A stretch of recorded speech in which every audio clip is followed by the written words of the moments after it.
Pakalbėkime apie tinklaraščius, angliškai weblog arba blog.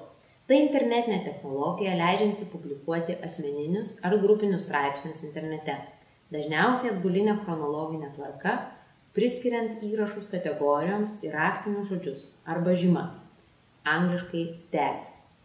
Tai puikus įrankis leidžiantis moksleivių viduje, snaudžiantį rašytoją ištraukti dienos šviesą ir galbūt atverti duris į ateities karjerą. Momentinis pripažinimas, ateinantis lankomumo statistikos ir komentarų pavidalu tiesiog užburia ir nepaleidžia moksleivių. Tinklaraščių rašymas gerina taisyklingos rašybos, skyrybos ir gramatikos įgūdžius. Gali plėsti žodyną. Tai bene svarbiausi dalykai lituanistinėme ugdyme. Manau, kad sutiksite, jog be to, kad tinklaraščiai gali suformuoti meilę rašymui, šis novatoriškas ugdymo būdas turi dar ir tokias naudas. Atsakomybės ir įsipareigojimo ugdymas. Pirmoji iš jų reguliarūs įrašai mokinius priverčia būti disciplinuotais ir atsakingais. Antroji nauda – bendradarbiavimas. Tinklaraščio rašymas vaikams suteikia papildomą galimybę bendrauti su nutolusiais giminaičiais ar draugais ir palaikyti ryšį su jais. Trečioji nauda – technologijų naudojimo įgūdžių lavinimas. Kaip žinia, technologijos niekur nepasitrauks iš mūsų gyvenimo. Nuo ankstyvo amžiaus teisingai naudojamos technologijos ir jų vartojimo įgūdžiai gali užtikrinti sėkmingą prisitaikymą rytojaus pasaulyje. Dar viena nauda blogų rašymo, tinklaraščių rašymo yra įgūdžių lavinimas, būtent rašymo įgūdžių lavinimas. Turėdami plačią auditoriją, vaikai nori pristatyti jai geriausią, ką moka, todėl labiau stengiasi. Redagavimo įgūdžių lavinimas taip pat vienas iš svarbių aspektų. Šiuos įgūdžius sunku perteikti ar jų išmokti, tačiau reguliariai redaguodami savo tekstus, moksleiviai išmoksta savo mintis pristatyti aiškiai, glaustai ir profesionaliai. Dar vienas iš tikrųjų svarbus momentas yra tai, jog tinklaraščiai yra universali technologija ir nėra nė vieno teisingo būdo, kaip naudoti ją ugdymo procese. Pagal autorystę išskiriami 4 panaudojimo būdai. Pirmasis – klasės tinklaraštis, kuriame rašo tik mokytojas. Tai yra tik jūs. Antrasis – klasės tinklaraštis, kuriame rašo mokytojas ir mokiniai. Kartu, tarsi bendradarbiaudami. Trečiasis tipas yra mokinių tinklaraščiai, kai kiekvienas mokinys turi savo tinklaraštį ir nėra bendro klasės tinklaraščio, tai yra daugiau individualus tipas. Klasės ir mokinių tinklaraščiai, kai mokytojas rašo klasės tinklaraštį, o mokiniai savo atskirus, yra dar viena tinklaraščių rašymo forma, kuri yra priimtiniausia jums ir jūsų klasiai. Čia jau turite pasirinkti jūs. Tai priklauso nuo jūsų. Pradėti rekomenduojame iš tiesų visgi nuo klasės tinklaraščio, akcentuojant įrašų komentavimo veiklą. Tokiu būdu galime suformuluoti pasitikėjimo ir bendradarbiavimo kultūrą, visus mokinius supažindinant su įrankiu ir užtikrinant, kad tinklaraštis netaps tiesiog elektroninė skelbimų lenta. Nors daugelių skaitmeninių įrankių mokiniai yra įgūdę naudotis žymiai geriau nei mokytojai, tai visgi nereiškia, kad jie sugebės pakeisti kontekstus savarankiškai. Net ir savarankiškai tinklaraščius rašančius mokinius mes turime pripratinti naudoti šį įrankį ugdymo procese. Tai yra svarbi mokytojų užduotis. Rekomenduojamas tinklaraščių įvedimas atrodo taip.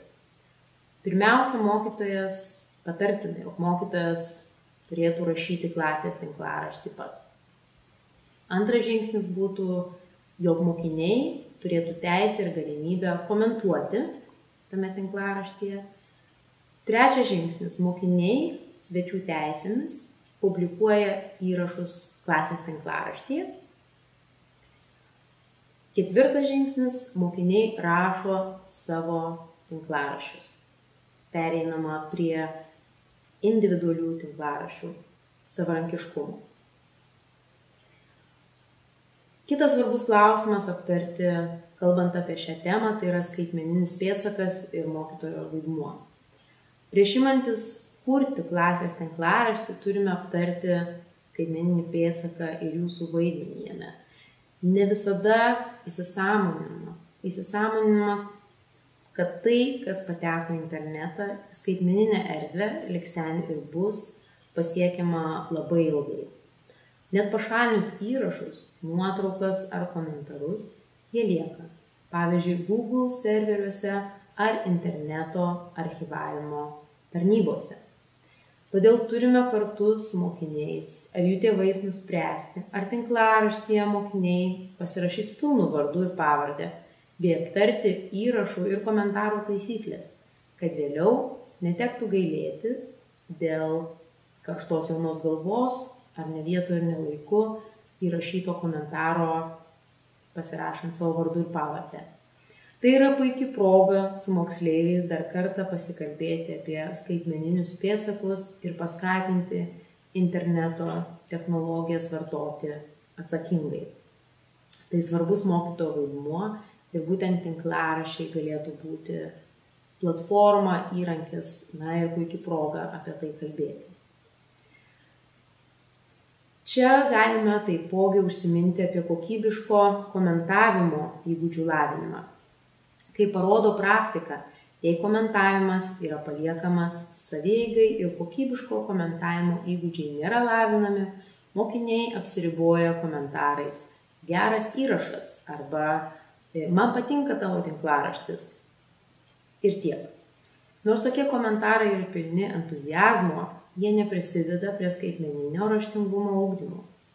Investavus laiko į kokybiško komentavimo mokymą, skatinimą ir viso to pakartojimą vėl ir vėl, mes galime nukreipti moksleivius, mąstyti kritiškai ir mintis dėstyti aiškiai ir glaustai. Čia labai praverčia komentarų aptarimas klasėje ir esamos medžiagos pagrindų kartu kuriami komentavimo standartai, bendri sutarimai, kas yra teigiama kritika komentavimas, kas yra konstruktyvus komentavimas, kas yra neigiama, kas yra teigiama. Mokinių tinklaraščius svarbu stebėti. Paskutinis ingredientas mokinių tinklaraščių rašyme yra būtent jų stebėjimas. Svarbu žinoti, kas vyksta mokinių tinklaraščiuose ir prireikus greitai reaguoti. Priežastys tam gali būti pačios įvairiausios. Nuo nevykusių pokštų įrašuose ar komentaruose iki pykčio, protrūkių ir panašiai. Turėtumėte visada laikyti ranką ant pulso, kad galėtumėte suvaldyti situaciją su minimalia rizika. Žinodami šią seką galite drąsiai eiti tinklaraščių diegimo klasėje link. Belieka išsirinkti patogią platformą, ir pirmyn. Bene vienintelė tinklaraščių platforma lietuvių kalba yra www.blogas.lt. Tačiau tai matyti yra vienintelis šios sistemos privalumas. Jau esantis tinklaraščiai yra gan žemos kokybės, o vartotojo sąsaja nepatogi. Mes rekomenduojame vietoje to rinktis www.blogger.com platformą. Ji yra žymiai patogesnė ir profesionalesnė. Kilus klausimų, kaip pradėti klasės tinklaraštį, kviečiame rašyti mums, padėsime, kuo galėsime ir pirmyn.